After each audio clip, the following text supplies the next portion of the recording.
Hello दोस्तों, स्वागत है आप सभी का अपने यूट्यूब चैनल क्रेज क्लासेस में।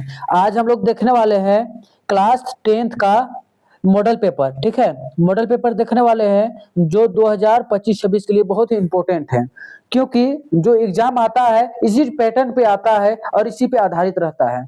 कोई कोई प्रश्न तो डायरेक्ट मॉडल ही प्रश्न का डायरेक्ट छाप दिया जाता है। इसलिए आप लोग क्लास 10th में है तो जरूर मॉडल पेपर देखें और उससे आप लोग अनुभव मिल जाएगा किस टाइप के क्वेश्चन आता है। ठीक है, आज जो विषय होगा, आज का विषय क्या हम लोग का, आज का विषय है हिंदी। ठीक है, हिंदी ए जिसमें 80 पूर्णांक होंगे। ठीक है, 80 पूर्णांक होंगे, 3 घंटा मिलेंगे आपको और क्लास 10 का जो हम पहले बोल चुके हैं। ठीक है, चलिए इसे हम लोग हल करते हैं, जिसमें और क्या क्या देखा गया इसमें। इसमें कुल 52 प्रश्न होंगे। ठीक है, कितना प्रश्न होंगे? 52 प्रश्न होंगे और इसमें 4 खंड होंगे, जो क, ठीक है, जो क होगा, ख, ग और घ। ठीक है, इसमें 3 बहुविकल्पीय यानी कि एमसीक्यू होंगे, एमसीक्यू, और जो होगा 4 विकल्प जिसमें दिए जाएंगे और जिसमें एक सही करने पर एक अंक मिलेंगे आपको। ठीक है, और 31-38 आपको लघु उत्तरीय, अति लघु उत्तरीय मिलेगा, जिसमें आपका प्रश्न 6 प्रश्न होगा और 2 अंक का होगा। ठीक है, आगे क्या है, 39 से 46 लघु उत्तरीय, इसमें 6 प्रश्न इसमें भी होगा, 3-3 अंक का एक प्रश्न होगा। ये आप लोग समझ गए। और खंड घ में होगा 47 से 52 दीर्घ उत्तरीय, जिसमें 4 प्रश्न का उत्तर देना होगा और जिसमें एक अंक, एक प्रश्न का 5 अंक होगा। ठीक है, चलिए देखते हैं हम लोग डायरेक्ट क्वेश्चन पे आते हैं। ये देखिए, सबसे पहले इसी प्रकार से पैटर्न दिया हुआ रहेगा और इसमें एक पैराग्राफ, एक गद्यांश दिया हुआ है। आप इसको ध्यान पूर्वक देखिए, क्या बोल रहा है। खंड क में निम्नलिखित गद्यांश को ध्यान पूर्वक पढ़े और पूछे गए प्रश्नों के उत्तर दे। ठीक है, जो पूछा गया प्रश्न है उसके उत्तर देना है। क्या हो जाएगा, पुस्तक मनुष्य की सबसे अच्छी मित्र होती है। वे हमें ज्ञान, प्रेरणा और मनोरंजन प्रदान करती है। ठीक है, पढ़ने की आदत न केवल हमारे शब्द संपदा को बढ़ाती है, बल्कि हमारी सोच को भी गहराई देती है। आज के डिजिटल युग में लोग मोबाइल और कंप्यूटर पर अधिक समय बिताने लगे हैं। ठीक है, सही बात बोल रहा है, जिससे पढ़ने की आदत धीरे धीरे कम हो जा रही है। यदि हम प्रतिदिन थोड़ा समय पुस्तक के साथ बिताएं तो यह हमारी मानसिक क्षमता को बढ़ाने में मदद करेगा। ठीक है, और क्या है, और क्या मिलेगा पुस्तक पढ़ने से? जीवन में सही निर्णय लेने की क्षमता भी प्रदान करेगा। पढ़ने से हमारी कल्पना शक्ति का विकास होगा, मतलब कि सोचने की शक्ति विकास होगा और हमें नए विचार अपनाने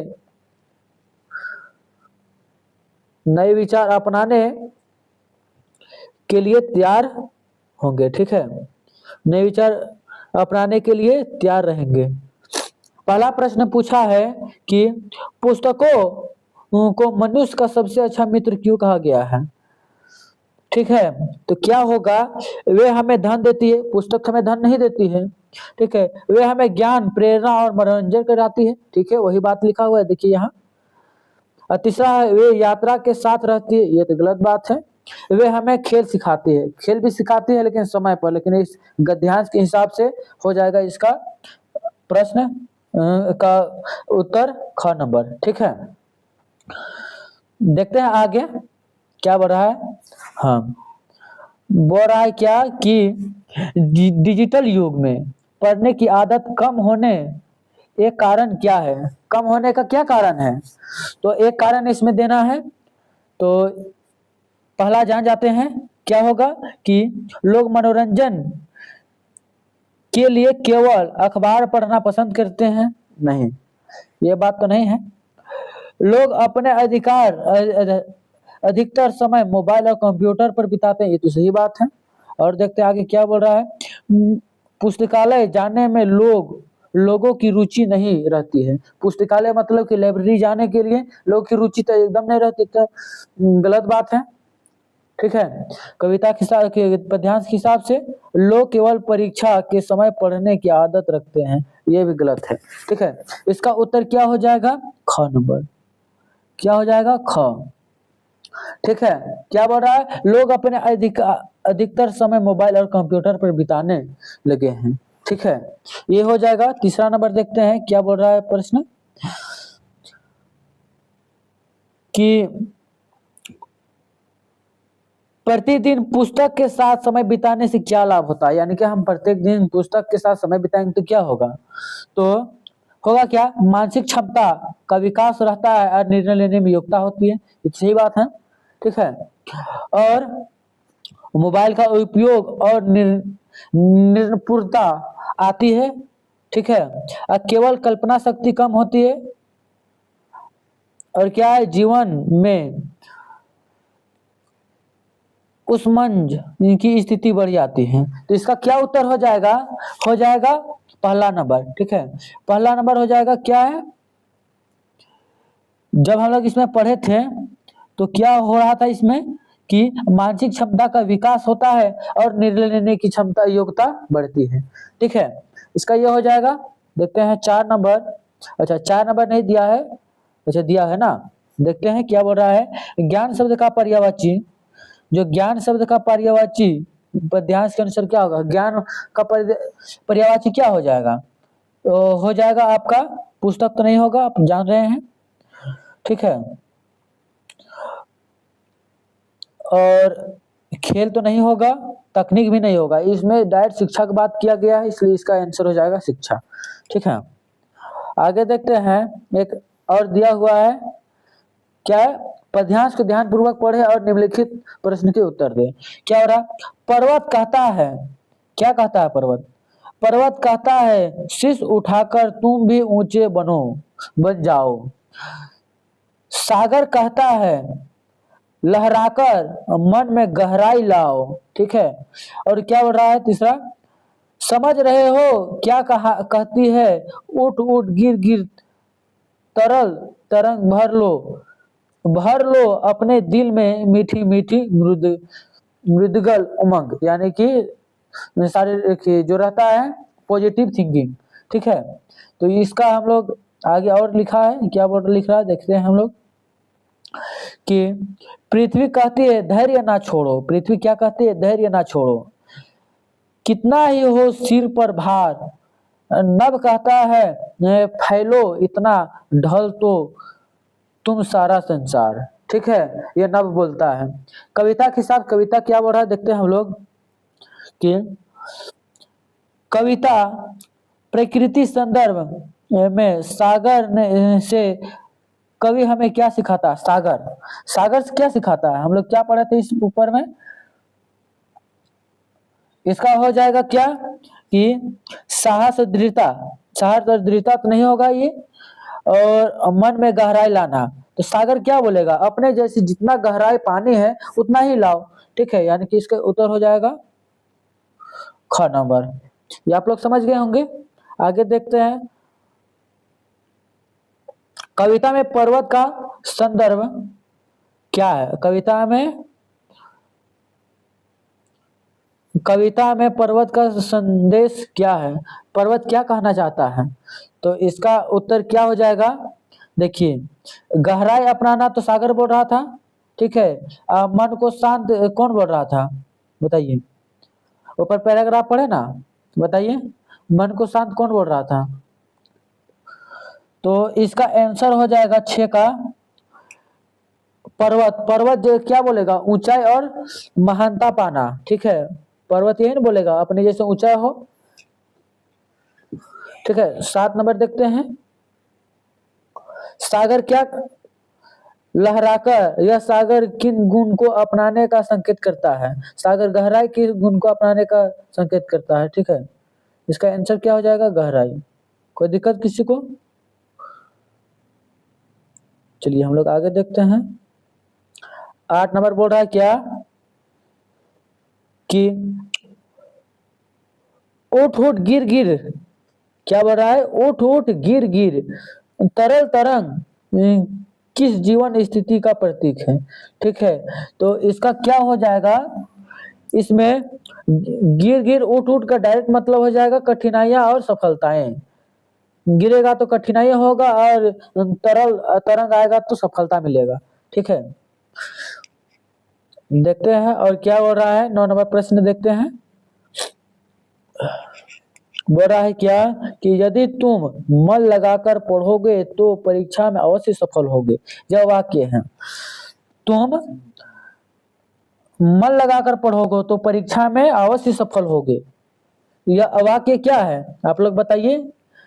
तो इसका होगा, इसमें देखिए 2 चीजों की बात कर रहा है, तुम मन लगाकर पढ़ेगो तो अवश्य सफल होगे। तो यह हो जाएगा मिश्र वाक्य से बना है।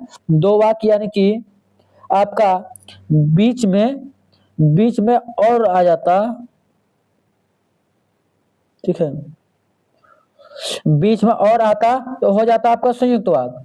और सिंपल रहता तुम परीक्षा में तुम मन लगा के पढ़ो तो ये हो जाएगा सरल वाक्य।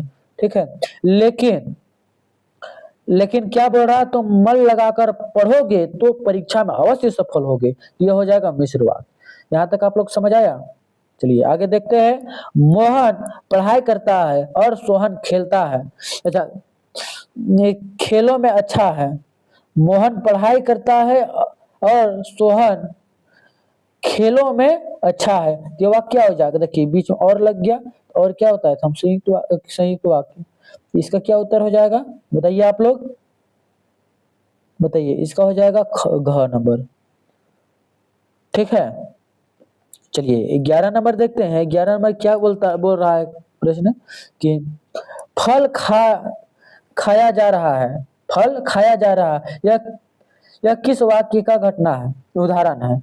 यह किस वाक्य का उदाहरण है। इसका उत्तर क्या हो जाएगा, तो कर्तृवाच्य, भाववाच्य, विधिवाच्य, अकर्मवाच्य। इसमें क्या चीज का बात हो रहा है कि खाया जा रहा है, खाना एक काम है, तो क्या हो जाएगा इसमें कर्म वाच्य। ठीक है, इसका उत्तर क्या हो जाएगा कर्म वाच्य। ठीक है, आगे देखते हैं क्या बोल रहा है। आकाश में बादल छाए हुए हैं, इसमें बादल कौन सा पद है, जो बादल है वह कौन सा पद है। इसका हो जाएगा संज्ञा पद है। कौन सा पद है, संज्ञा पद। ठीक है, आगे देखते हैं हम लोग क्या बोल रहा है आगे प्रश्न में कि उसकी आवाज बिजली की तरह गूंज रही है। किसकी आवाज, उसकी आवाज है ना। यह कौन सा अलंकार हो जाएगा। आप लोग अलंकार नहीं पढ़े होंगे तो आप लोग को वन शॉट वीडियो में बता दिया जाएगा एक एक कर करके कि अलंकार किसे कहते हैं, वाच्य किसे कहते हैं और वाक्य किसे कहते हैं। ठीक है, छोटा छोटा टॉपिक है, इसे बता दिया जाएगा आपको, कोई दिक्कत नहीं होगा। तो 13 का क्या हो जाएगा, 13 हो जाएगा क नंबर। ठीक है, उत्प्रेरक वाक्य। ठीक है, उत्प्रेरक वाक्य।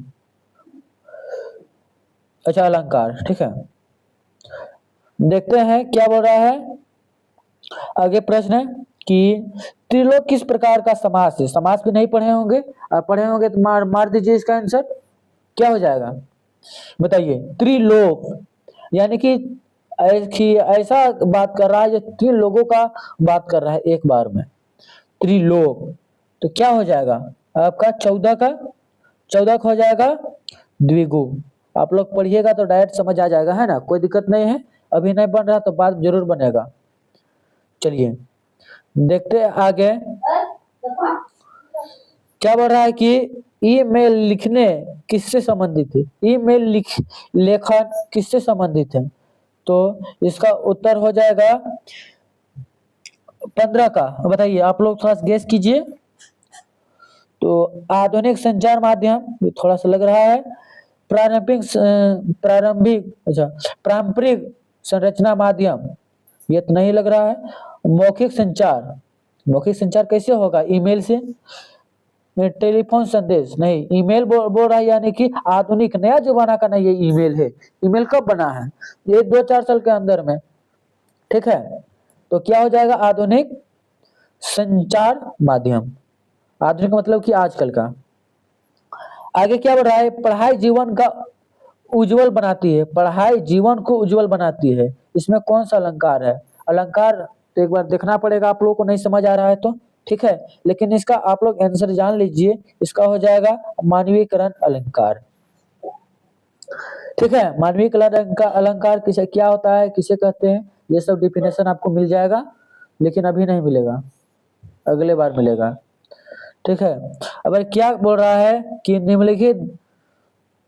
निम्नलिखित गद्यांश को ध्यानपूर्वक पढ़े और दिए गए प्रश्न के उत्तर दे। अब यह लिया गया है पाठ से, ठीक है, पाठ्यक्रम प्रश्न है। बोल रहा क्या कि युमथांग, क्या बोल रहा है? युमथांग पहुंचने के लिए हमें रात भर लॉन्ग में पड़ाव लेना था, ठीक है। क्या बोल रहा है? क्या युमथांग पहुंचने के लिए हमें रात भर लॉन्ग में पड़ाव लेना था। गगन चुंबी पहाड़ों के तरल में सांस, तेल एक नन्ही सी शांत बस्ती लॉन्ग, ठीक है। यानी कि पूरा बस्ती था पूरा शांत, सारी दौड़ धूप से दूर जिंदगी जहां निश्चित सो रही थी, उसी लॉन्ग में हम ठहरे थे, ठीक है। तीस्ता नदी के तीर पर बसे लकड़ी के एक छोटे से घर,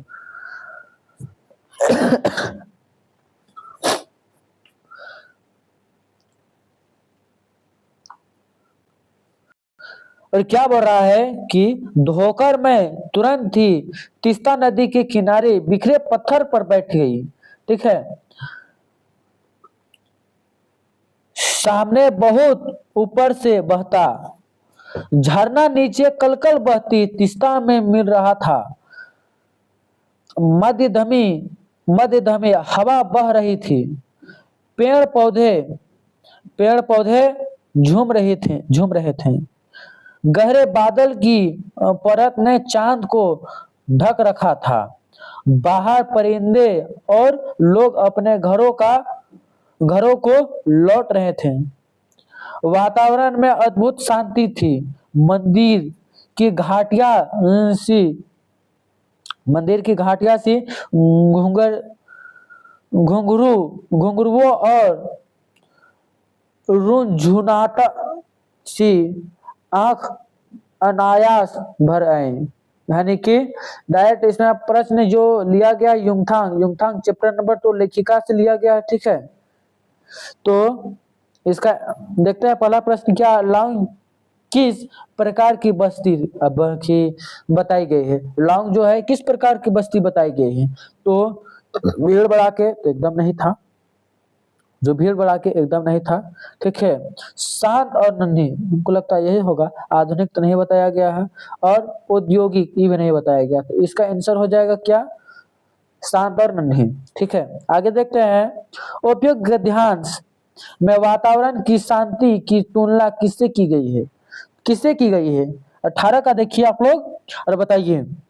तो कही गई है बाजे की धुन से, ठीक है। किससे की गई है? बाजे की धुन से, ठीक है ना। आगे देखते हैं हम लोग क्या बोल रहा है आगे।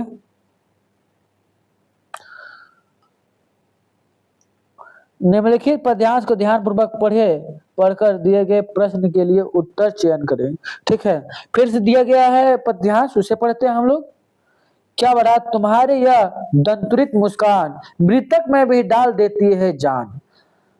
धूलि धूसर तुम्हारे ये गात छोड़कर तालाब मेरी झोपड़ी में खिल रहे जलजात परत पाकर तुम्हारा ही प्राण, ठीक है। और क्या बोल रहा है? परत पाकर तुम्हारा ही प्राण, ठीक है।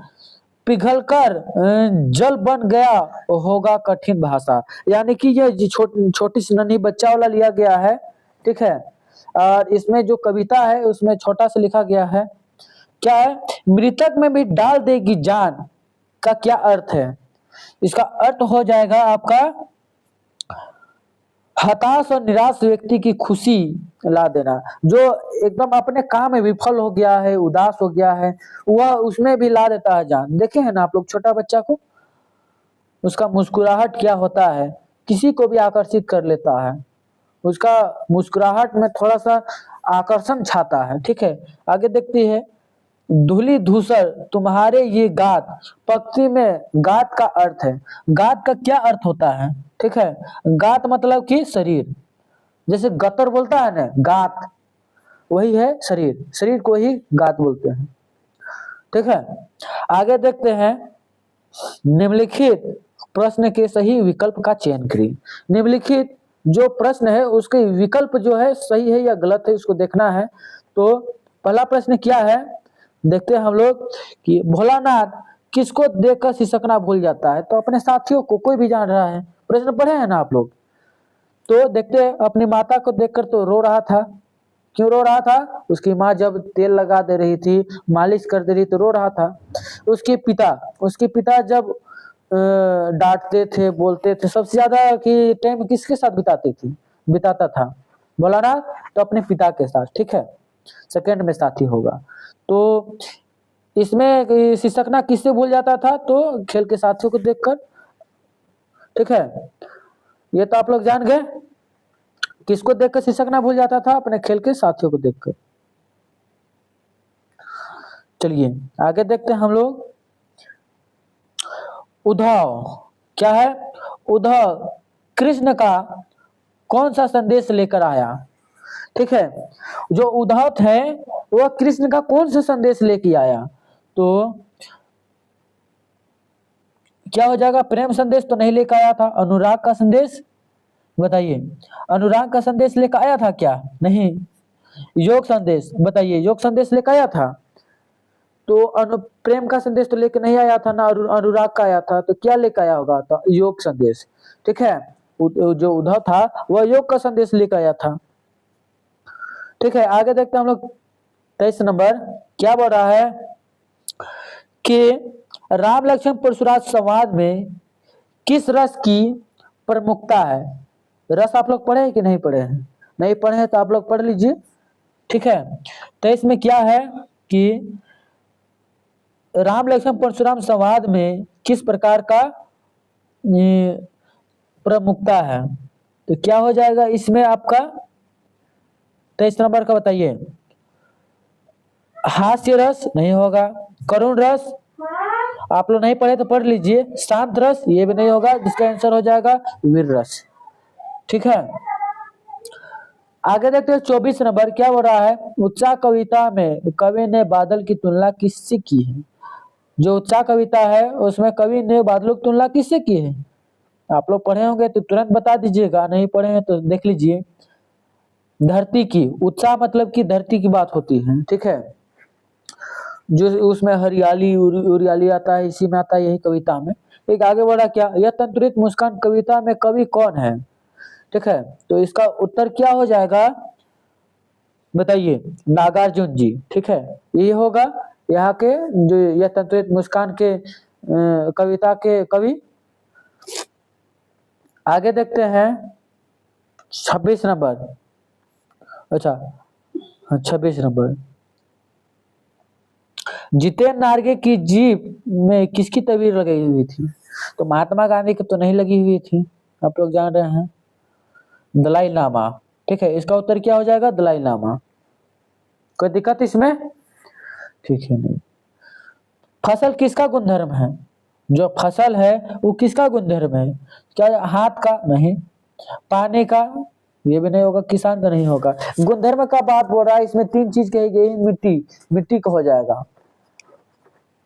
है ना? आप लोग पढ़े होंगे तो बता दीजिएगा, नहीं पढ़े होंगे तो आप लोग नहीं बता नहीं सकिएगा। आगे देखते हैं कि संगीतकार का अर्थ होता है, संगीतकार का अर्थ क्या होता है? तो मुख्य गायक नहीं होता है, मुख्य गायक के साथ देने वाला नहीं होता है, गीतकार, संगीतकार। आप लोग बताइए क्या होगा? इसका आंसर हो जाएगा ख नंबर, मुख्य गायक का साथ देने वाला को संगतकार कहते हैं, ठीक है, यानी कि मित्र, दोस्त, जो आपको हर चीज में आगे बढ़ाए, उसे उत्सुक करे, उसे मोटिवेशन दे, उसी को तो बोलते हैं संगतकार, ठीक है। आगे क्या बढ़ रहा है, मनु भंडारी का हिंदी प्रधानाध्यापिका का क्या नाम था, जो हिंदी जो अध्यापिका था उसका क्या नाम था, तो क्या आ जाएगा आपका शीला अग्रवाल। शीला अग्रवाल जो थी वह मनु भंडारी की जो हिंदी प्रधानाध्यापिका थी और उसी से वह प्रेरणा ली थी, ठीक है। 30 नंबर है, हवलदार साहब और चश्मे वाले में क्या समानता थी। हवलदार साहब और चश्मे वाले में क्या समानता थी, तो हवलदार साहब क्या था, जो चुगली कर चल रहा था, ठीक है, और ये चश्मा वाला था वो भी देशभक्त था, और जो क्या है चश्मा के हवलदार साहब देशभक्त था लेकिन वह चुगली कर चल रहा था, लेकिन इसमें बड़ी समानता बोल रहा था, क्या हो जाएगा इसका आंसर, देशभक्त, ठीक है। देशभक्त दोनों में थी क्योंकि दोनों ही सुभाष चंद्र बोस में थोड़ा सा ध्यान रखते थे, ठीक है। इसमें हम लोग देख लिए क्या, इसमें हम लोग देखे 30 MCQ प्रश्न।